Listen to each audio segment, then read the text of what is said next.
Hello, good morning. Um, I'm going to put a bright slide up because I know I'm just before coffee, and just in case you were sleeping, it may wake you up, just may. Right, okay, it's very good to be back with Sigma and see so many familiar faces in the audience, so thank you, Barrett, for inviting me. I thought I would just start my presentation with going back a little bit in 2018 to the vision set by the NHS long-term plan, which actually recognized that it's very important for healthcare providers to be closer to their communities. And as Steve was mentioning as well, prevention was right at the top of the agenda, and well-being as well, and of course, improving the productivity and efficiency. And so, what about community pharmacy? Well, of course, with regards to all of this stuff, community pharmacy is very much fulfilling that vision. And why? Because we are accessible, because we're sustainable, because we are equitable, and because we can reduce the inequalities and delivering that value for taxpayers and for patients alike. So, since the publication of the NHS long-term plan, there's no doubt that community pharmacy has been transitioning into this new clinical dawn. We're delivering more and more services as we move forward, and the introduction of the services such as, for example, the hypertension service, the contraception service, and the common condition services that are coming in the pipeline demonstrate that that path is being accelerated. And most of us in community pharmacy have tried our best to embrace this clinical vision. And I have a slide that demonstrates here, for example, in terms of like the level of hypertension service and that is being delivered within community pharmacy. I've been told that there's still about 25% of community pharmacies that are not delivering this particular service, but we know that the challenges that this sector is facing is immense, and delivering services is becoming very much, it's not as easy as some may think, but the vast majority of us have gone behind delivering these services. So you can see, for example, how much CCA delivered in May 2023, how many our members groups delivered, and independents, and also to the other slide in terms of when it comes to the ABP checking and so on. So its data is there. So, as I mentioned, there is a challenge here. You were probably expecting that there would be a but here. And the problem is, rather than supporting community pharmacy, and you expect me to be controversial, right? You expect me to be saying the truth and saying the reality. And here I am saying it. Rather than actually supporting community pharmacy to accelerate with these services and accelerate the long-term plan by the NHS and aspirations, unfortunately, the decisions made by NHS bosses have made it very difficult for community pharmacy to pharmacy network to actually move forward with this clinical dawn at the pace that we have said we are willing to do. So, why am I saying this? These are the reasons why I'm saying this. It's because, look at this graph. I've shown it before, so it may be familiar to a lot of you. When you look at that red line down in the bottom, that is our funding. Everything else has gone off the roof, apart from pharmacy funding being at that bottom. So, a 5-year flat funding in 2019, which didn't obviously take into account the inflation, and we calculated back in spring 2023 that the sector is short of minimum 1.2 billion. I'm glad that CPE are now talking about it as well, but this is basically the reality. The introduction of ARRS scheme, again, another thing, affected our workforce really, really badly. And these are the realities in terms of a lot of our community pharmacists ended up going into GP practices because there are some things that are not within our sphere of influence. If you have a desk job within a GP practice, obviously much more attractive than when you're actually standing on your legs in community pharmacy.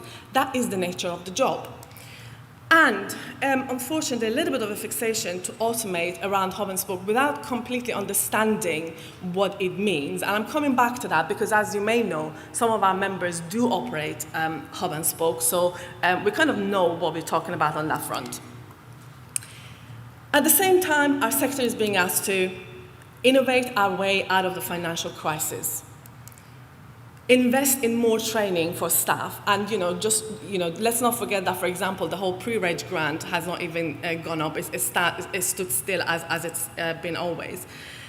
Be out of pocket due to the late concessions on medicines, and again, I'm coming back to that one as well in terms of like what that would mean, and also comply with endless regulatory and bureaucratic processes, whilst others, such as, for example, pseudo DSPs, can escape complying with various different elements of it. So all of this, and when it comes to managing our way, innovating our way outside of the financial crisis, no business can plan and put things forward when you don't know what it's going to look next month.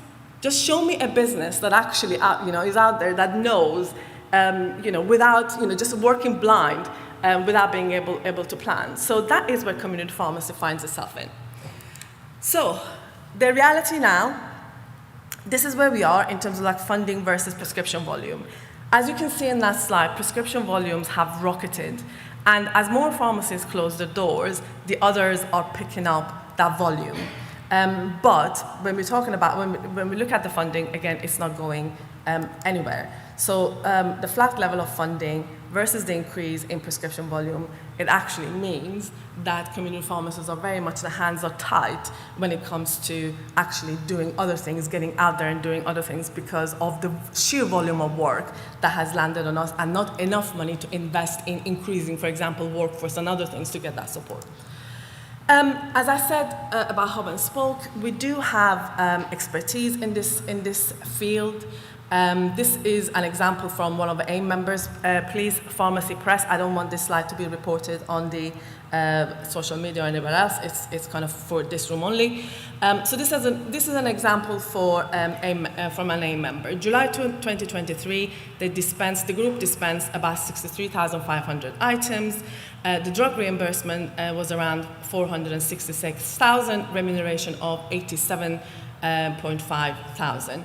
At a margin of 11%, gross income equals 51.2 thousand plus 87 plus 5.5, which leads to 138.7 thousand. So the operating costs for that month, which is July, were about 127.5 thousand, which means that there was an operating profit for July 2023 at only 5.7 thousand. So what is that? Is that enough to be putting in against the return to pay bank borrowing and investing in replacement of machinery at the end of existing equipment life? So no existing hub operation is making an adequate profit to invest without borrowing. This is another thing around hub and spoke. We feel it's not, whilst it's got many benefits, it's not the panacea. So prescription growth, as I've said, has gone off the roof.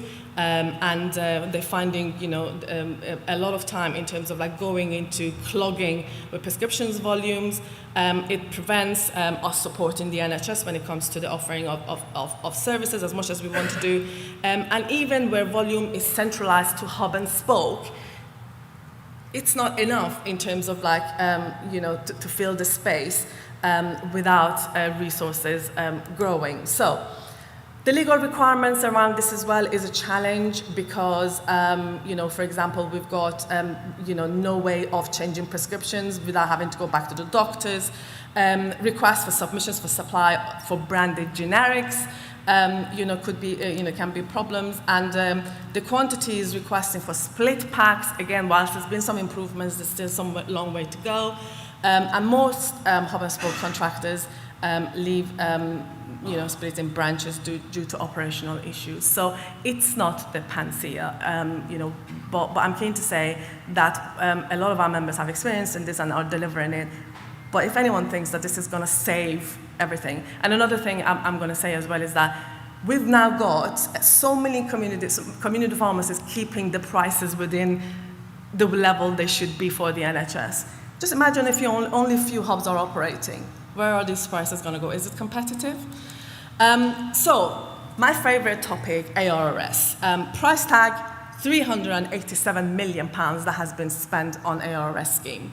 And we know in terms of like, if part of that money would have come to community pharmacy, and this is something that I have been saying several times, why was community pharmacy not looked with regards to this particular scheme? Because we are accessible. Why could we not have the multidisciplinary teams working in our pharmacies to deliver those services? Give us the money and see what happens. We can deliver that because we are there for the patients, and we have been there for the patients without any issues. My comments were published in Pulse, and Pulse is a GP magazine, and I've been very clear about the fact that lack of level playing field has really caused the sector a lot of problems. I showed this slide at the pharmacy show. Now, you probably have been reading about the recent figures from the NHS BSA, where they said the number of community pharmacies that is at the lowest as it's ever been. And this slide shows the number of independent pharmacies that have closed the doors, gone into administration since August. So this is going up and up and up as we go. So if people thought that it was just multiples closing, the doors are merging, that's not the case. So we're hearing every week nearly of struggles of pharmacists not being able to keep their heads above the water. I stole this slide from the PJ, and because I thought that it kind of shows the sort of the sector landscape in a good image in terms of like large multiples are going down in numbers, and smaller multiples, our cohort, are going up in numbers. So this slide basically demonstrates in terms of like the number of CCA pharmacies that have closed the doors closed the doors so far, and there is 1,500 branches across GB that have done so. Every CCA pharmacy has lost pharmacies, or closed pharmacies, or sold pharmacies. So you can see, for example, Lloyd's, where they were, and they currently have about 130 branches left or something. And so that is basically where we are with the CCA. And our numbers in terms of like the number of pharmacies, this is accurate from both GPHC data and also from the NHS BSA. It's not easy to get this data together because obviously we have to check on all the registrations and so on. So things will change as we go. But so far this year, between 2022 and 23, we've got 11,401 pharmacies, so about 100 shorter than last year. And you can see that the CCA pharmacies are now 30% of the sector. The independent pharmacy groups between 2 and plus independently owned, which is our cohort, AIMS cohort, are 52% of the sector, and single independents make up 18% of the sector, and these are England figures. And this slide shows you basically where pharmacies are mainly located, in what areas we have less pharmacies compared to other areas. So, what is being done? Well, a lot. So, Medicine Supply Roundtable, we know I've been out there in the media quite a lot, raising issues about the fact that pharmacies are suffering because of medicine shortages, and the fact that so much of our time on a daily basis goes to sourcing medicines, and of course, being out of pocket as well. So we had a roundtable, and I'm very pleased that Sigma Rajiv came to that roundtable. It was with wholesalers, with manufacturers, and with the department and MHRA. There was open and honest discussions about the challenges. One of the things that we mentioned at the meeting was bringing back the NCSO system, because the current concession system, until the PSNC gets the data and then CPE gets the data and then discuss with the department, and then the decisions are made about granting concession, it takes time. And during that time, contractors keep losing money, keep being out of pocket. So there's got to be a different way, and so we suggested that NCSO to be brought back. And I have to say, I was expecting the department to say, oh, no, forget about it. They did not say that. So I heard CPE saying that, but the department didn't say that. So therefore, I think it's a good way to moving forward in terms of like having these discussions. AIM, we've been obviously meeting with some of the banks. As you know, obviously a lot of people are worried about not being able to pay their loans back. And the reality is many people have, borrowings to the wholesalers, and they can't pay the wholesalers' bills back either. So it's a very difficult situation. So we're working with banks to see what we can do for members in terms of like supporting them with interest rates and packages. So this is down the pipeline.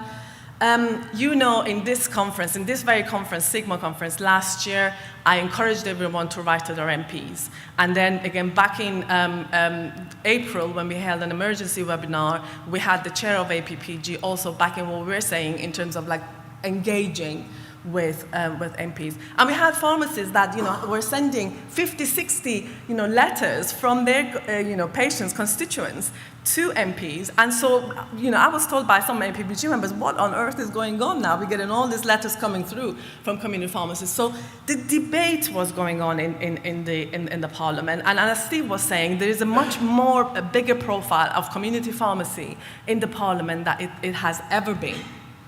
So, and I firmly believe, this is my opinion, I firmly believe that the recovery plan and the 645 million that came our direction, obviously the details of that remains to be seen, is as a result of this high profile that community pharmacy has been having, and also the profile that we have in the media and with the public, and we are keeping it right at the high level and right at the forefront of public's thinking. He also mentioned, Steve mentions about the Health and Social Committee. I want to say thank you for giving us that opportunity. It means a lot to community pharmacy. So a big thank you for that. And meeting with Labour. Now, Steve, you can close your eyes for this one. We have had meetings with the Labour Party at the Labour conference. I attended several fringes, but also met with senior shadow Secretary of State for Health and Social Care, West Streeting, and also the deputy chair, the deputy treasurer, shadow treasurer. And at all of these meetings, we were asking, I was the only organization putting my hand up and say, hello, what's your plan for community pharmacy? And, in a room full of people, they basically said that they want to promote primary care, which was good to hear. But I think at this stage, these are just the stuff that are good to hear, but we need to really work and build, that in order to make sure that community pharmacy is not forgotten going forward. And it was encouraging because obviously we've also been meeting with the current with the current Treasury and opened their eyes to a lot of things in terms of by showing them calculations, how things work from an operational perspective in community pharmacy, so they see it for themselves. Okay, so continuing the work in the media, so that's my quote in the Express, pharmacists want, stop taking us for granted. Well, yes, because obviously, as I said, we want to deliver services, but if there's no, appropriate funding, it's going to be difficult. The Daily Mail then published the same article the week after, so again, keeping it at the forefront of the public mind. I've spoken to a lot of people who've actually have worked within the NHS, England, and so on. And the thing that I'm hearing from them is that there is money in the system. There is money in the system. And this one, I just wanted to put David's note on LinkedIn up there. Basically, he was working with NHS England, and he basically saying that there is money in there, but it's hidden by duplications and also by, maybe things going into places where they shouldn't be going. So we need to make sure that we don't talk about, that there is no money and therefore community pharmacy is not going to get any of it either. There is money in the system, and it's our job to make sure that we show the value that money comes our way. So that is important. One thing that AIM is very clear about is we want the government to invest to save. And what do I mean by that? It's because in 2021, this current government took a huge leap of faith with microbiologists, virologists, and pharmaceutical industry to put together the vaccination program, and with the help of community pharmacies and others, we managed to be a world-leading program for within Europe and elsewhere. And I'm sure a lot of you have heard the COVID inquiry, and there are some not very nice things being mentioned in there. But one thing that everyone agrees on is that the vaccination program was a success, and so that shows when you actually invest to save, that can be a successful strategy, and that is why we're calling the decision makers to invest in community pharmacy to save. So, last, we ask the government that the same leap of faith is taken with community pharmacy. We ask that our sector is given the headroom and minimize the bureaucratic and regulatory burdens and take on the prejudice within the cultural landscape that currently exists, and it's been existing for far too long. In 2017, Steve was minister, and together with the campaign that was led by Ian over there was a reversed to cuts of over 159 million and 54 million of overspend. So we ask the government that this intervention is made again, is equally as resounding to free the hard-working people of this sector to do what is right for the British public, and we know that we can do it. So on that note, thank you very much, and I hope you enjoy your coffee. Thank you.